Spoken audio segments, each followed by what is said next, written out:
নতুন মোদী সরকারের পক্ষ থেকে পূর্ণাঙ্গ বাজেট পেশ করেছেন দেশের অর্থমন্ত্রী নির্মলা সীতারামন। 2024 থেকে 2025 সালের বাজেট পেশ করার পরই সামনে এসেছে একাধিক পরিকল্পনা কেন্দ্রের।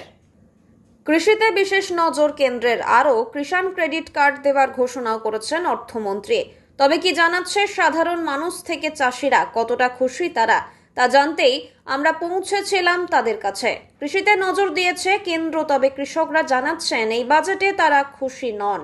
এর আগেও তাদের নিয়ে অনেক কথা বলেছে কেন্দ্রীয় সরকার, তবে তার বাস্তবায়ন হয়নি এখনো। তবে কিষাণ ক্রেডিট কার্ড সম্বন্ধে বলতে গিয়ে চাষিদের বক্তব্য, এসব ভাওতা ওই কার্ড করে কোনো লাভবান হওয়া যায় না। সরকারের প্রথম বাজেট পেশ, আজকে যে বাজেট পেশ হয়েছে সেখানে তো আপনি জানেন যে নিত্য প্রয়োজনীয় জিনিসের উপরে কিন্তু কোনো বিশেষ একটা ছাড় দেওয়া হয়নি। কোনো ছাড় দেয়নি।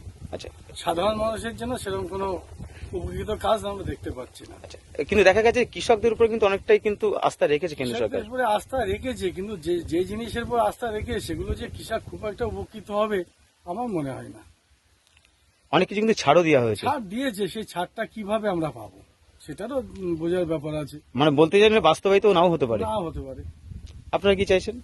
আমরা যদি সরাসরি কেন্দ্র সরকার যে বাজেট পেশ করছে, কৃষকদের যে ছাড়টা বলছে, সে ছাড়টা যদি সরাসরি কৃষকের হাতে পৌঁছাতো, সেরকম কিছু যদি মানে সংস্থা যদি কাজ করতো, তাহলে হয়তো কৃষক উপকৃত হতো।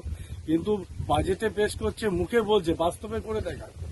আর নিত্য প্রয়োজনীয় জিনিসের উপরে কিন্তু জিনিস কোনো যেগুলো দাম বলছে কমিয়েছে, সেগুলো কৃষকের কোনো প্রয়োজনে আসে না। কৃষকের সারের ভর্তুকিটা, সারের পর যদি দাম কমায় কৃষক উপকৃত হবে। এই যে জমি রেজিস্ট্রারি যে খরচাটা বেড়ে যাচ্ছে, এই সমস্ত কিছু কিছু ব্যাপারগুলো কৃষকের দিকে দেখলে ভালো হয়। আর যখন প্রাকৃতিক দুর্যোগ আসে তখন তো অনেক সমস্যা হয় অনেক আপনাদের। সমস্যা হয়, অনেক ক্ষয়ক্ষতি হয়। ক্ষয়ক্ষতির তো কিছুই পাওয়া যাচ্ছে না, ক্ষয়ক্ষতিগুলো তো আমরা কিছু পাচ্ছি না। মানে এই বাজেট পেশে কি আপনারা খুশি? আমরা খুব একটা খুশি না। কেন? চাষিমহল খুব একটা খুশি নয়। কেন? আমরা তো দেখতে পাচ্ছি না যে চাষির জন্য করবে, কোন জায়গাটায় করে দেবে, কিভাবে আমাদের দেবে। আমরা তো সেরকম কিছু দেখতে পাচ্ছি না। আপনার নাম?